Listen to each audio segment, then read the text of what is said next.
Hi, everybody. How are you today?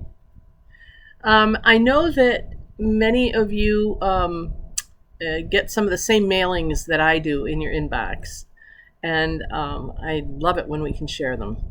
Not but, and I'm sharing one today that comes in weekly. Sometimes there's a midweek one too, and it's from Maria Shriver, and it's her, what does she call it, Sunday paper or something like that. Comes on Sundays, once a week. This week, her reflection is on busyness and the fact that during the pandemic, we were all forced to slow down. And now that things are becoming post pandemic in some places and without masks, and we're more able to get out and about, and that the busyness is picking up, and how that she doesn't think that's a good thing, neither do I. I think that we all need to kind of stay in a slow mode so we can appreciate and be aware of what's going on around us. But one of the things that she said really spoke to me. Let me look for it here. Um, well, she talks about how when she was little, if I can find it, that she had been with parents. Um, the truth is that we all make ourselves busy for a whole host of reasons. I grew up with busy parents, so I thought this was to be emulated and admired. I never heard people talking about pacing themselves, slowing down, or taking a breath so that they could be strategic about what they were doing.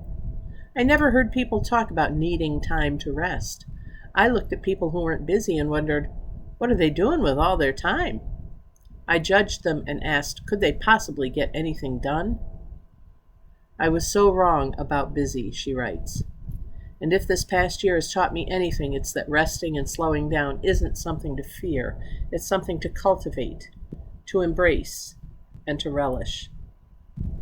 I don't care if you're in your 20s, 30s, 40s, 50s, 60s, 70s, or beyond, and God love you if you are beyond. What I've learned is that rushing or running through your life is a red flag, or at least it was for me. When you slow down or are forced to do so by a pandemic, you come face to face with what is. And then she goes on to talk about that and how COVID gave us a time to adjust. But then she has this one sentence that says, people are in a hurry. I get it, but that's when things can get sloppy. So as the news blares, busy is back, I'm urging you to go slow and have the strength to resist that call to be rushed back into the fray. And I want to echo my voice to hers. We've done a lot of talking this last year about the role that spirituality can play during this time, this COVID time.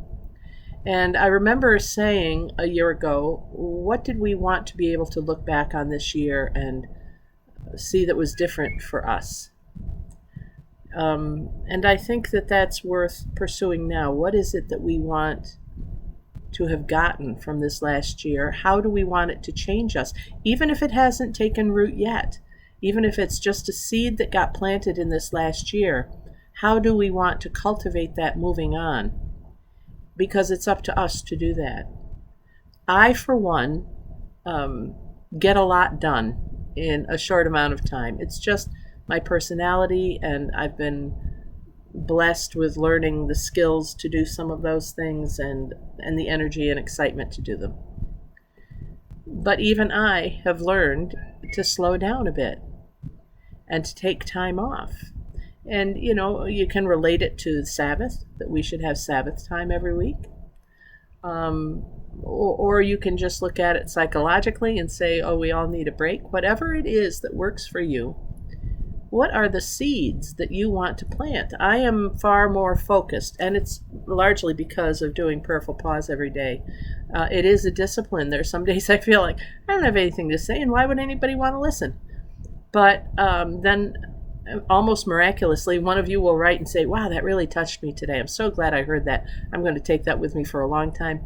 And then I realize, oh, that's why I'm doing this. And the discipline for me is bringing myself to have something to share every day, whether it's an original thought of mine or sharing something with you, like from Maria Shriver. So there are gifts that have come from the pandemic in my life.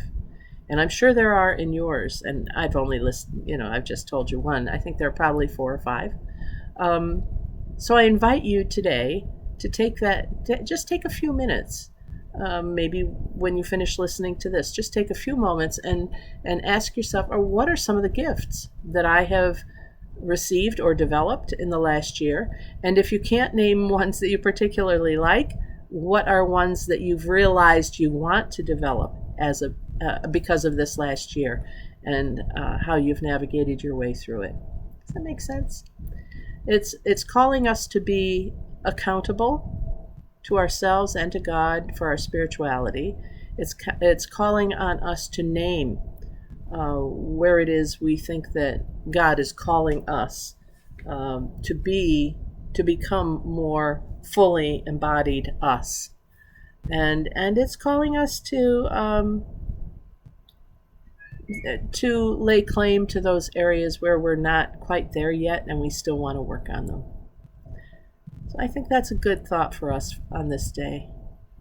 Thanks for joining me for the Prayerful Pause with the Pastor, and I'm Pastor Deb Swift of South Presbyterian Church. This is a few moments for us to think of something greater than ourselves, in this case, the effects of the last year and how we want to position ourselves moving forward in a post-pandemic time.